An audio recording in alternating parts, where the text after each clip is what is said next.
ناظرین گرامی، السلام علیکم ورحمۃ اللہ وبرکاتہ۔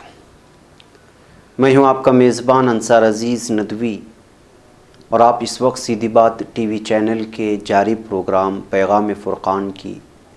52ویں قسط ملاحظہ فرما رہے ہیں۔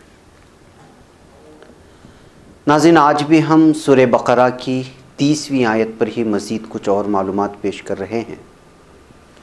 آئیے اس آیت کی ایک بار پھر تلاوت کے ساتھ اس کا ترجمہ دیکھ لیتے ہیں۔ اعوذ باللہ من الشیطان الرجیم، بسم اللہ الرحمن الرحیم۔ وَإِذْ قَالَ رَبُّكَ لِلْمَلَائِكَةِ إِنِّي جَاعِلٌ فِي الْأَرْضِ خَلِيفَةً قَالُوا أَتَجْعَلُ فِيهَا مَن يُفْسِدُ فِيهَا وَيَسْفِكُ الدِّمَاءَ وَنَحْنُ نُسَبِّحُ بِحَمْدِكَ وَنُقَدِّسُ لَكَ قال انی اعلم ما لا تعلمون۔ الفاظ کے معنی آپ کی خدمت میں گزشتہ 2 قسطوں میں پیش کیے جا چکے ہیں،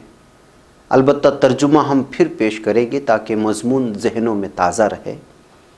ترجمہ ہے اور وہ وقت یاد کرنے کے قابل ہے جب تمہارے پروردگار نے فرشتوں سے فرمایا کہ میں زمین میں خلیفہ بنانے والا ہوں، تو انہوں نے جواب میں کہا، کیا تو اس میں ایسے خلیفہ کو بنانا چاہتا ہے جو خرابیاں پیدا کرے اور کچھ تو خون کرتا پھرے، اور ہم تیری تعریف کے ساتھ تسبیح و تقدیس کرتے ہی رہتے ہیں۔ اللہ نے فرمایا، میں وہ باتیں جانتا ہوں جو تم نہیں جانتے۔ ناظرین، خلیفہ اور خلافت کے موضوع پر ہم نے اب تک 2 قسطیں پیش کر چکے ہیں، اور اب یہ تیسری قسط بھی اس موضوع کے لیے وقف ہے۔ آج ہم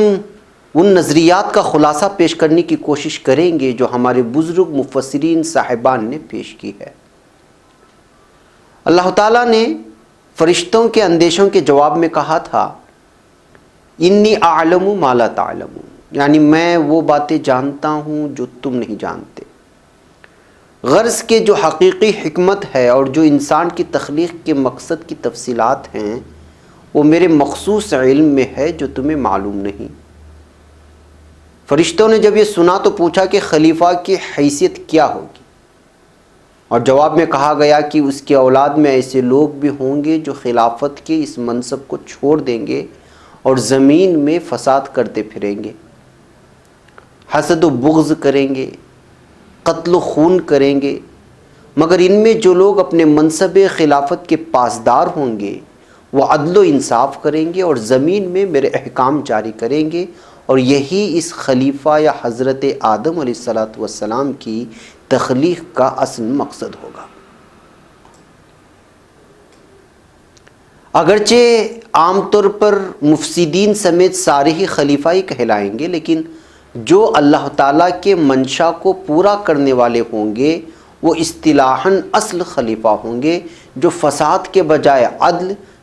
سرکشی کے بجائے اطاعت اور خون ریزی کے بجائے امن اور چین قائم کرنے والے ہوں گے،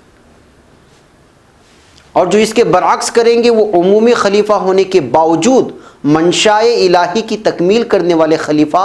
باقی نہیں رہیں گے۔ ہر زمانے میں یہ صورتحال برقرار رہے گی، ایک کے بعد دوسری اقوام آگے بڑھتی رہیں گی، جیسا کہ قرآن میں ہے، ہم ان کے بعد تمہیں زمین کا خلیفہ بنا کر دیکھتے ہیں کہ تم کیسے عمل کرتے ہو۔ محمد ابن اسحاق کہتے ہیں، زمین کا ساکن اس کو آباد کرنے والا ہے۔ حضرت ابن عباس رضی اللہ تعالیٰ عنہ فرماتے ہیں کہ پہلے زمین میں جنات بستے تھے، انہوں نے اس میں فساد برپا کیا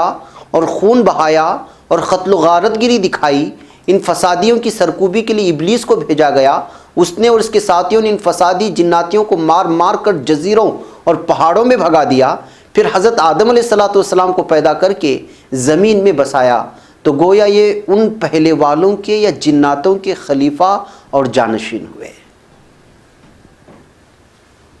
کیونکہ یہ ان کے خلف سے یعنی پیچھے آئے۔ یہی بات ہے جو ہم نے گزشتہ سے پیوستہ قسط میں قرآنی آیات کو دلیل بنا کر پیش کی تھی کہ جب آدم علیہ السلام کی تخلیق کی گئی اس وقت زمین تو تھی لیکن اس میں آبادی نہیں تھی، اور جناتوں کی آبادی تھی بھی تو ان کی سرکوبی کی جا چکی تھی، بعض صحابہ رضی اللہ تعالیٰ عنہم اجمعین سے یہ بھی مروی ہے کہ چونکہ اللہ تعالیٰ نے انہیں معلوم کروا دیا تھا کہ اولاد آدم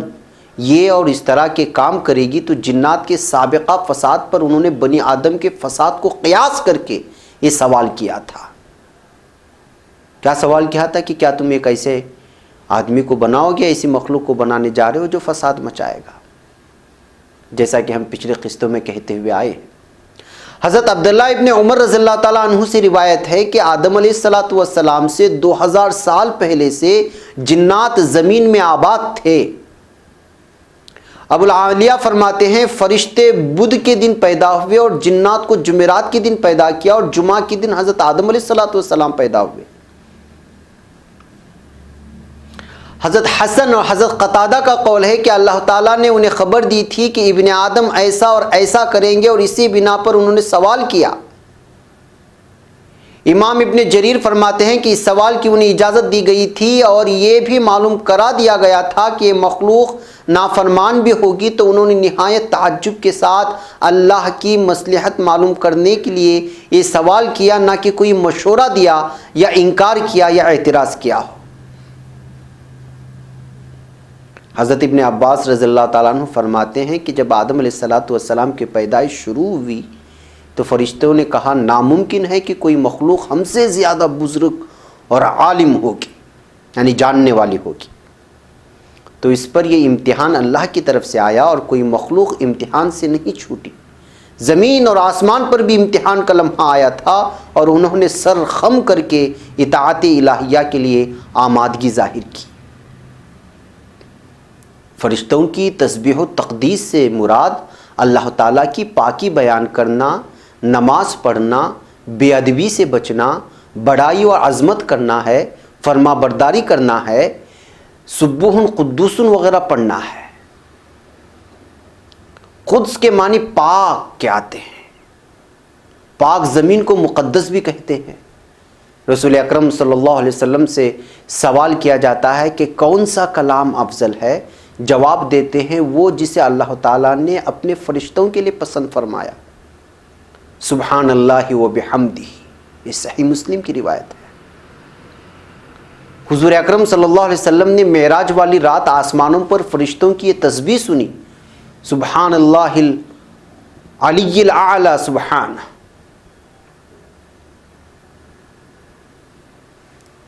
بہرکیف اس جملے معترضہ کے بعد اب آئیے یہ دیکھتے ہیں کہ انسان کی اجتماعی زندگی میں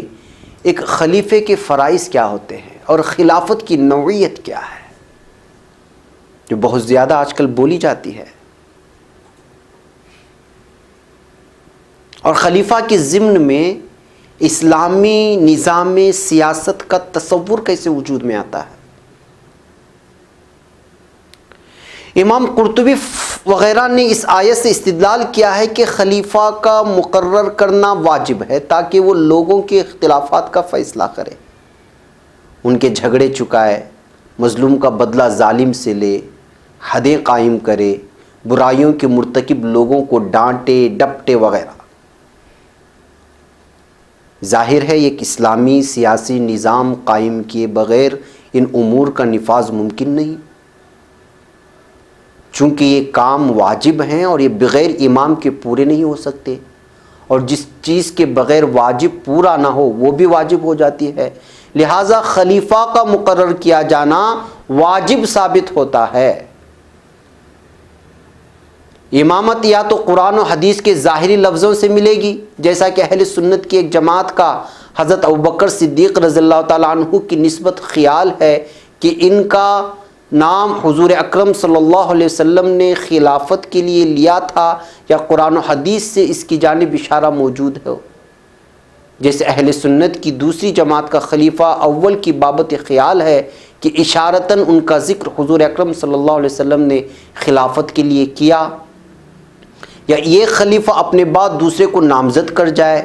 جیسے حضرت صدیق اکبر رضی اللہ تعالیٰ عنہ نے حضرت عمر رضی اللہ تعالیٰ عنہ کو اپنا جانشین مقرر کر دیا تھا، یا وہ صالح لوگوں کے خلافت کمیٹی بنا کر انتخاب کا کام ان کی سپرد کر دیا جائے، جیسا کہ حضرت عمر رضی اللہ تعالیٰ عنہ نے کیا تھا، یا اہل حل و عقد یعنی بااثر سرداران سرداران لشکر، علماء و صلحاء وغیرہ اس کی بیعت پر اجماع کر لے یا ان میں سے کوئی اس کی بیعت کر لے تو جمہور کے نزدیک اس کا لازم پکڑنا واجب ہو جائے گا۔ امام الحرمین نے اس پر اجماع نقل کیا ہے، واللہ عالم بالصواب۔ اس لیے کہ خلافت کا جب تذکرہ نکل چلتا ہے تو اس کے بعد ایک لمبی تاریخ نکل پڑتی ہے جو اس وقت آپ لوگوں کے سامنے رکھنا اور وقت کی تنگی اور اس کی اجازت بھی ہمیں نہیں دیتی۔ یا کوئی شخص لوگوں کو بزور و جبر اپنی ماتحتی پر بے بس کر دے تو بھی واجب ہو جاتا ہے کہ اس کے ہاتھ پر بیعت کر لیں تاکہ پھوٹ اور اختلاف نہ پھیلے۔ امام شافعی رحمۃ اللہ علیہ نے صاف لفظوں میں فیصلہ کیا ہے، اس بیعت کے وقت گواہوں کی موجودگی کے واجب ہونے میں اختلافات ہیں۔ حضرت عمر رضی اللہ تعالیٰ عنہ نے شورا کے 6 ارکان مقرر کیے تھے،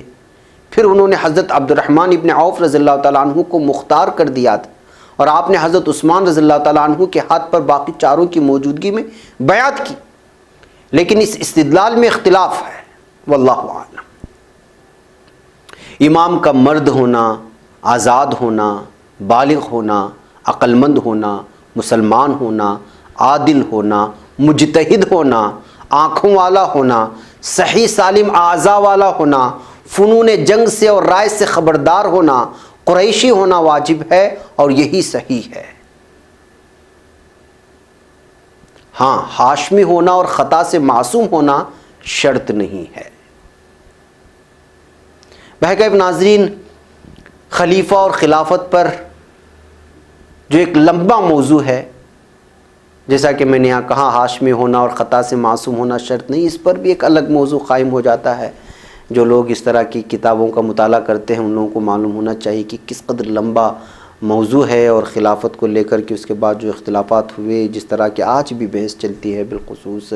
شیعہ کے نزدیک خلیفہ کا کیا اس کی تعریف ہے، اور ایک الگ موضوع ہے، اس میں ہم اس وقت لمبا موضوع اس پر جانے کی ہمیں ضرورت نہیں ہے، چونکہ خلیفہ کا لفظ کا استعمال یہاں آیت میں ہوا ہے، اس کے حوالے سے آپ کو خلیفے کی وہ ساری چیزوں کو ہم لوگ احاطہ کرنے کی کوشش کی ہے جس میں ہم لوگوں کو آسانی سے سمجھ میں آ سکے۔ ہم اب یہاں پر اجازت لیتے ہیں، اگلی قسط میں اگلی آیت کی طرف بڑھیں گے۔ البتہ خلیفہ کے سلسلے میں اگر مزید آپ لوگوں کو اس سلسلے میں جانا ہے تو آپ تفسیر کی کتابوں میں جا کر کے یا پھر خلافت کے سلسلے میں جو کتابیں لکھی گئی ہیں اس پر پوری بحث اور پوری جو تفصیلات ہیں حاصل کر سکتے ہیں۔ مجھے یہاں پر اجازت دیں، انشاءاللہ پھر ملاقات ہوگی۔ السلام علیکم ورحمۃ اللہ۔